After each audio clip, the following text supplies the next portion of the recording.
खबर शामिल करते हैं मंडी बहाउद्दीन से। ब्यूरो चीफ मोहम्मद रशीद भट्टी की रिपोर्ट के मुताबिक महकमा ज़राअत तोसी मंडी बहाउद्दीन और फौजी फर्टिलाइजर कंपनी के इश्तराक से मौजा भुआ हसन तहसील फालिया में धान की मुनाफा बख्श काश्त के मौजू पर आगाही सेमिनार का इनेकाद किया गया। डिप्टी डायरेक्टर ज़राअत तोसी मंडी बहाउद्दीन मोहम्मद अफजल ने काश्तकारों को धान में खादों के इस्तेमाल की अहमियत, धान फसल की कीड़ों और बीमारियों से हिफाजत के हवाले से तफसीली आगाह किया। डिप्टी डायरेक्टर ज़राअत मोहम्मद अफजल का कहना था कि काश्तकारों को खादों की कीमतों और म्यार के हवाले से कोई शिकायत हो तो महकमा ज़राअत तोसी के तहसील या जिला की सतह के दफ्तर में राब्ता करें।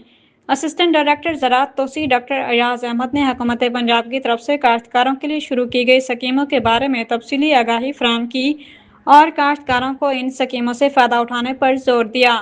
Manager marketing Fauji Fertilizer Company Malik Mohammad Rizwan, head of sales जिला मंडी बहाउद्दीन मोहम्मद शहरयार और head of NGN Ammar Ahmad ने कंपनी की तरफ से मुतारिफ करदा नई खादों के बारे में तफसीली आगाह किया।